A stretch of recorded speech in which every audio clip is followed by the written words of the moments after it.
kind of review the stuff that we were doing last week. So here's an interesting problem.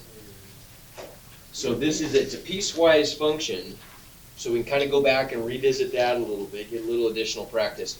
But it includes, part of the piecewise function is a quadratic function in standard form, right? And that's what 3.3 is all about, is graphing a quadratic function in standard form, right? Okay, so first things first. So where's the cutoff between the two pieces? Say it again? -4. Okay, x equals -4 is where we jump from one piece to the other piece, right? So let's go ahead and put a vertical line in at -4. I'm going to make this a little. We don't have that, right? It's on the notes. It's right. This is on the 3.3 notes. Right. Number 10.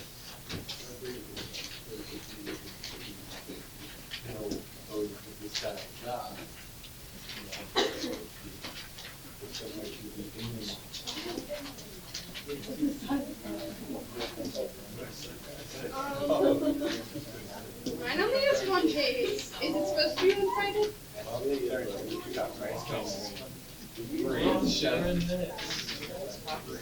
Okay, here we go. Hey, listen, you really shouldn't be talking right now. I just am confused. 3 this is stuff from Friday.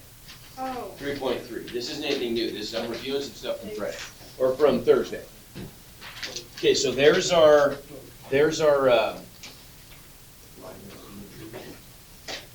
kind of the boundary line, right? Between the two pieces. So to the left of that, when x is less than or equal to 4, what are we graphing? 2x. Or just less than -4, sorry. 2x plus 5. Okay, so everything to the left of that, and we'll go ahead and make this blue, how about? Over here, we're graphing the line, y equals 2x plus 5. On that domain only, though, right? Only to the left of the boundary line. So how are we going to do that? We could find the point where it crosses that boundary. Okay, we could. That's a good idea. So we're going to, how many points do we need to graph a line? 2, right? We just need 2. So let's get 2 convenient ones for us. So why not have one of them be the one at the boundary? So let's make a little t-table for graphing the blue function. And we're going to choose -4 for the x value for one of those. If I plug -4 into my function, what do I get? The blue function. -3? Okay, but now, so there's the there are the coordinates of a point, right? That's on the line, but is it actually included? No. How come? Less. Okay, it's -4 is not truly in the domain of the top piece, but we still may want to use that point to draw the line. So how would I want to draw that point? Open circle. Okay, so we've got an open circle at -4, -3. And then let's get another one. How about like -6? At -6, what do we get? -7, so I get 2 times -6 is -12 plus 5 is -7. So -6, 1, 2, 3, 4, 5, 6, 7, right there. And so there's our 2 points we can use to graph the left piece. Okay? Questions? No. Right, and so I'm assuming where that question comes from. It's a good question.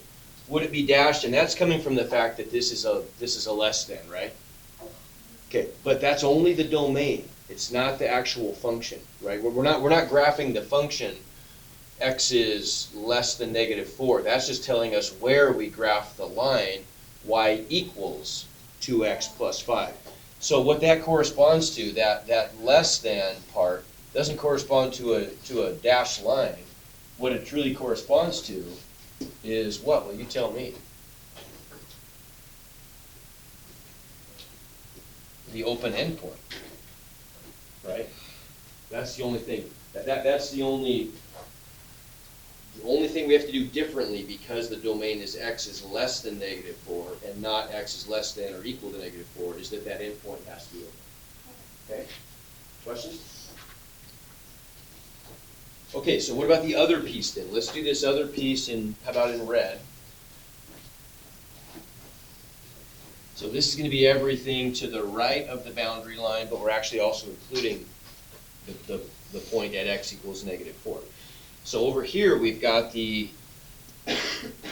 quadratic function, y equals x squared plus 3x. Okay, so how are we going to graph this one? It's a parabola. It's going to be a parabola, right? So let's think back to last Thursday. It's been a while ago. How did we graph the parabola? What did we do? We always want to compare it to its parent graph, right? Okay, so the parent graph, we know the parent graph is going to look like, it just starts at the origin, and it goes over 1 and up 1, over 2 and up 4, etc., right? And you can just mirror on the inside. Good, we just mirror it on the other side, very good. So it's going to look like, there's our parent graph, right? So what are we doing to this one then? We got to figure out what's going on. Okay, so this is, how do we know? We can't see anything real obvious there. So if we've got the quadratic function in standard form, y equals x squared plus 3x, what is standard form again though?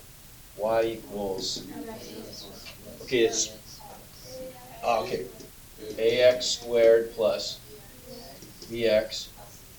Okay, so what's the value of a? 1. Okay, what does a tell us? We kind of jumped ahead and we started talking about what a did. Whether it's Stretch or compress vertically. So is this one stretched or compressed vertically? No, it's not, right? It's a normal shape, but it's going to get translated somewhere, isn't it? Well, where? How do we know? A, B, and C don't tell us directly. What was our trick for finding the coordinates of the vertex? B over 2. Something like that. What was it?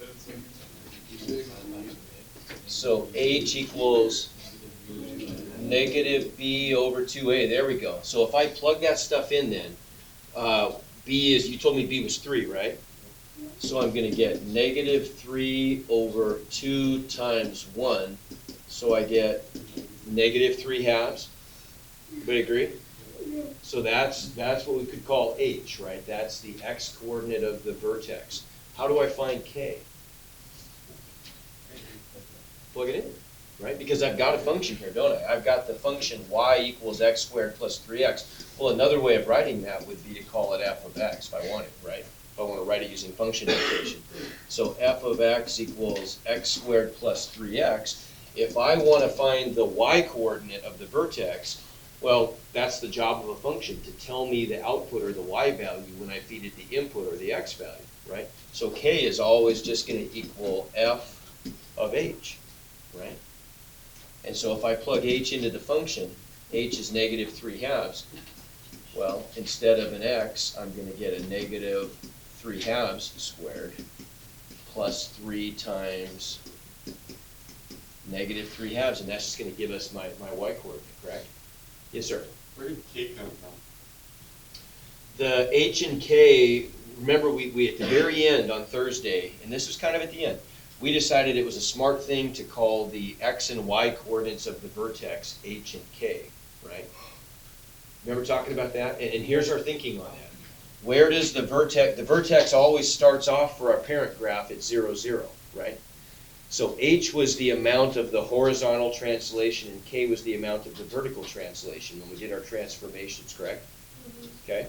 Well, if the vertex is the point on the parent graph that starts off at the origin, when I slide my parabola horizontally and vertically, it's the vertex that's going to end up with the coordinates that are determined by how much I slid it. Agree? Because it started at 0, 0. Everybody get that? Yeah. So we might as well just say then that our vertex has coordinates HK, right? Well, those are the letters that we reserve for the coordinates of a vertex of a function, okay? Because it's the vertex is what starts at the origin anyway, okay? So what do we get then? If we square this, what's negative 3/2 squared? One, What's negative 3/2 quantity oh, squared?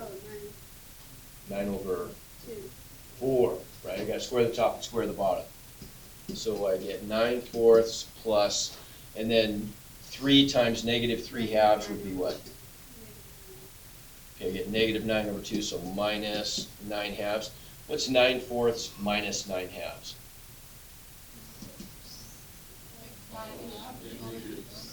Negative 9/4, yeah, good. So then the coordinates of the vertex are gonna be negative 3/2, negative 9/4. That's not a very convenient vertex, is it? Right, so we gotta go, negative 3/2 is back 1.5, right? And then we're gonna go down 9/4, that's what, 2 1/4? So I'm gonna go back 1.5 and down 2 1/4, and so there's my vertex. Does the parabola open up or down based on the value of A? Opens up and it's not stretched, right? Yeah. So then we would know that we would go from that point, we're gonna go over 1 and up 1, right? And I'm gonna go over 2, and I'm gonna go up 4. So 1, 2, 3, 4. It's gonna have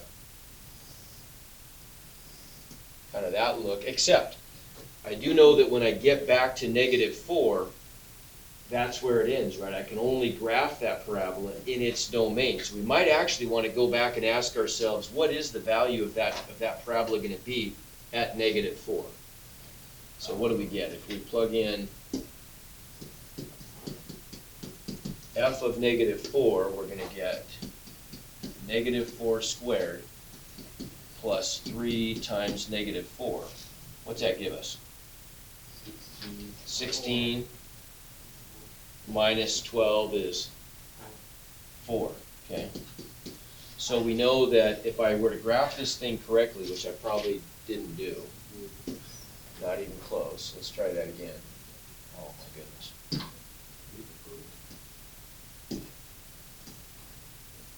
I'll try that. There we go. So this side should go through the point, when we get over to negative 4, positive 4, that's gonna be the end point of the parabola, agreed? When it hits, where we make the transition from first piece to second piece, right? Do I need to graph that as an open or closed red dot? Close. Closed point, good. So negative 4, positive 4, and then there's my graph. Okay, everybody agree? And then this one just goes up forever on this side. Okay, questions on the graph?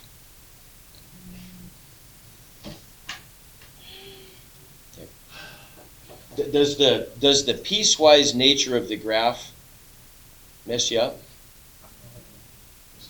It makes it more complicated, but you just have to think about it as 2 problems in one, right?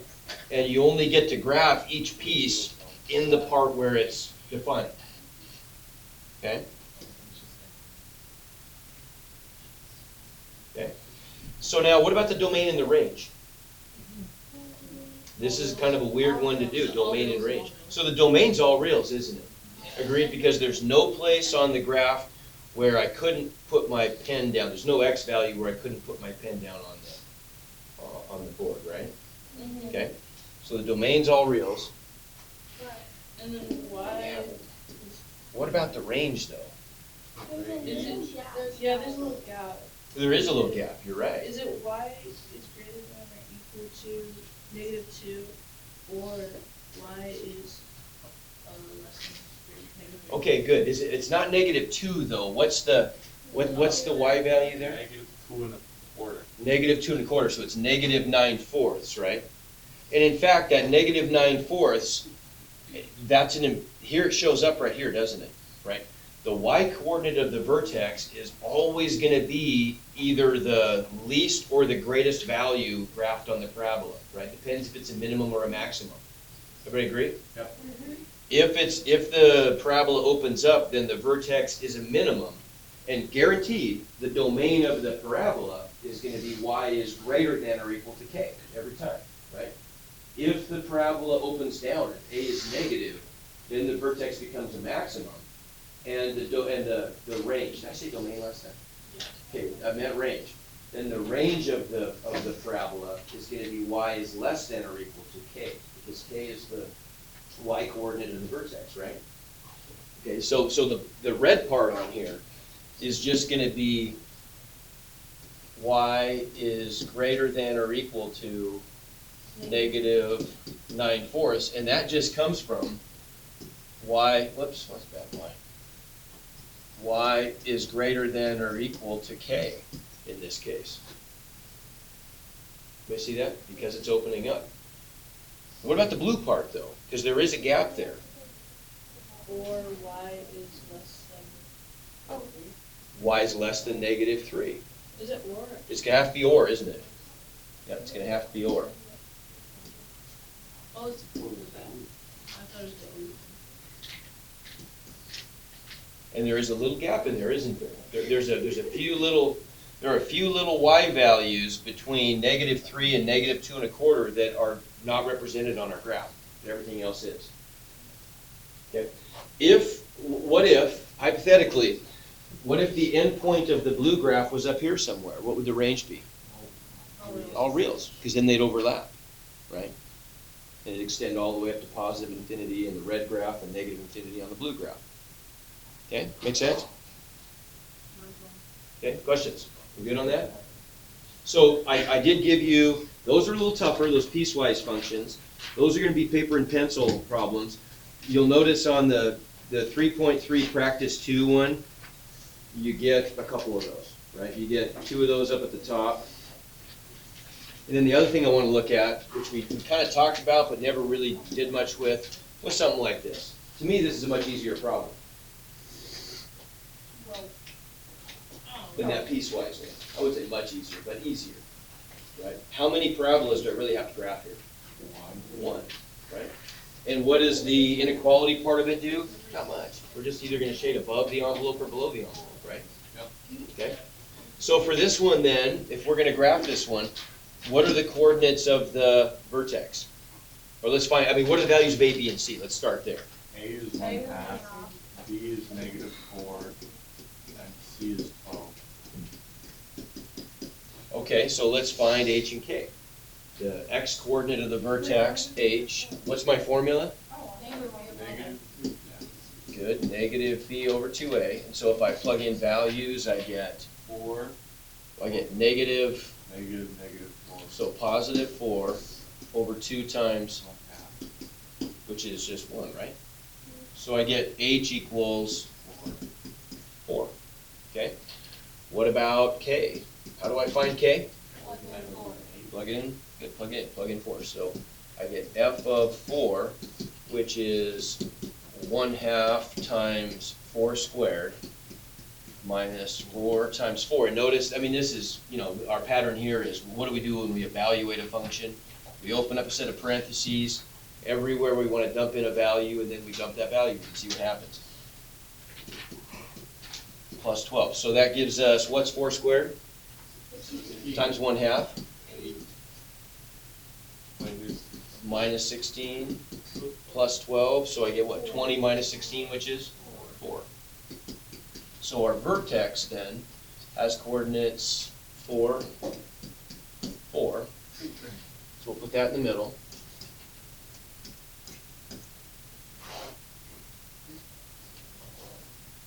Okay, and now we can make a t-table with this, that's fine. So we could pick some compatible values.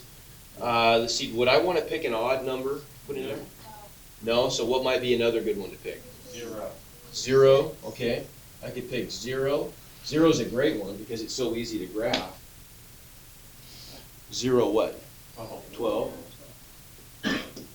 Okay, so we go 0, 12, that's 1, 2, 3, 4, 5, 6, 7, 8, 9, 10, 11, 12. So there's 0, 12. And then what's another maybe one less than 4 we could pick? 2.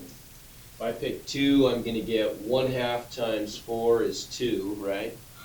minus 8 would be negative 6 plus 12. 6.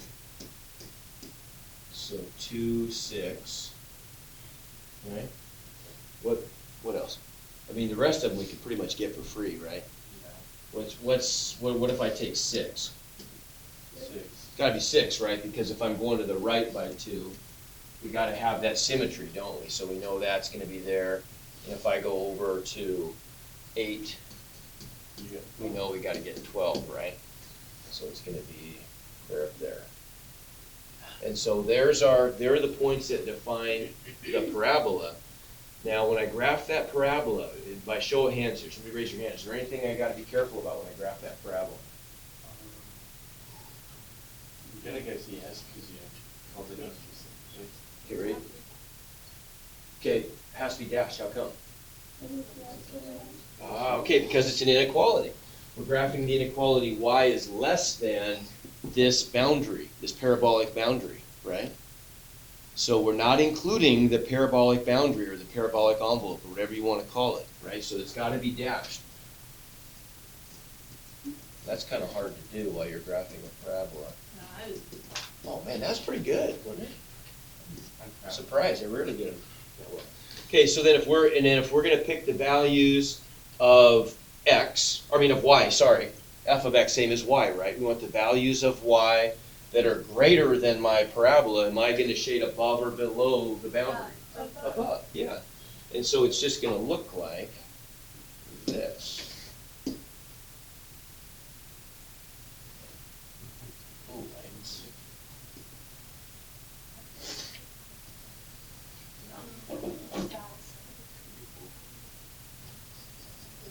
That's a heck of a... Oh my gosh. That's like the best one I've ever done. That's like a heck of a quadratic inequality. Yeah, somebody take a picture. We need to frame it.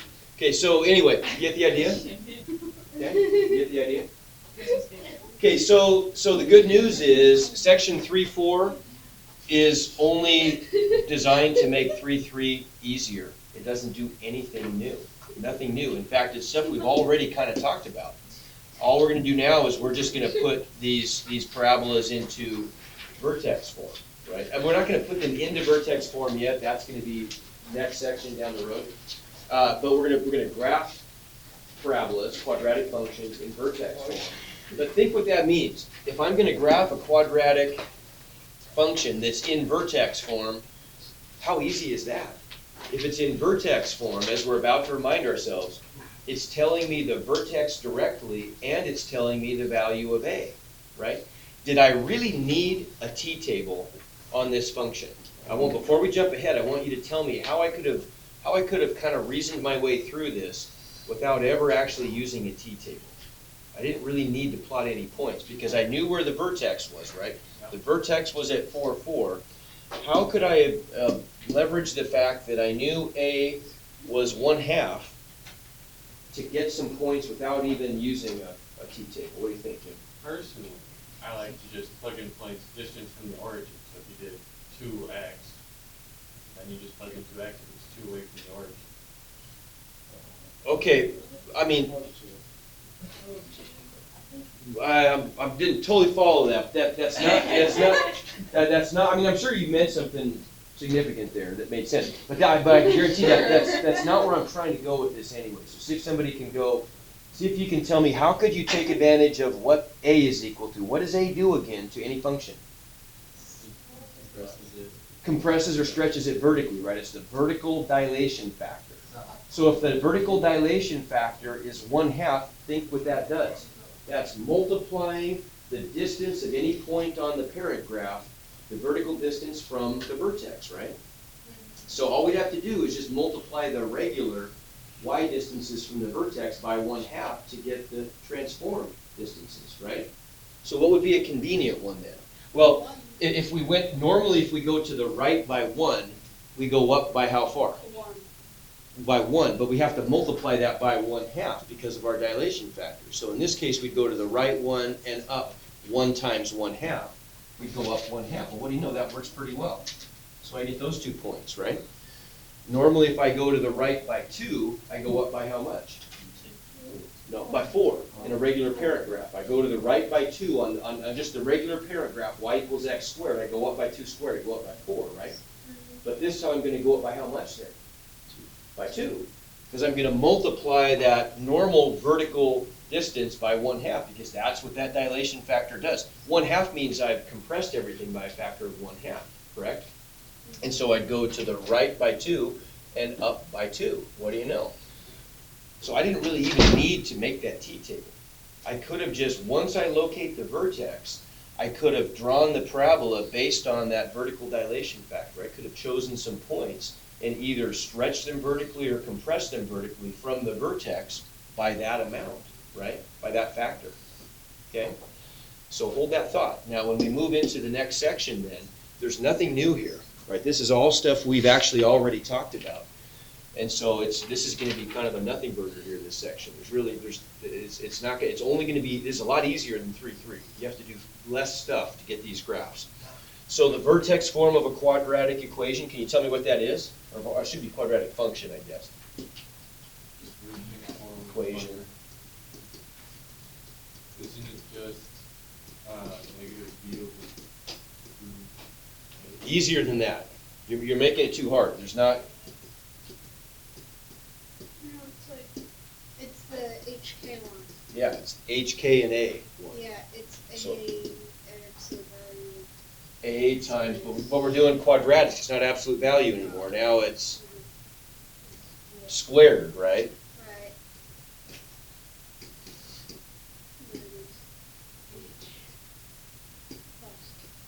Aha. Okay, makes sense? So we took our parent function was just y equals x squared, and we're tweaking it in these ways, right? H is the value that we subtract from x, and that corresponds to horizontal translation, right? K is the amount that we add outside of the function, and so that's how much we're translating it vertically. And A is what we're multiplying by the function, and that's the vertical dilation factor, right? So we know here that, whoops. HK is the vertex.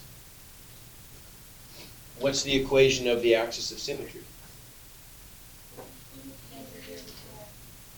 But we don't have to do that anymore. We don't even have B's up here.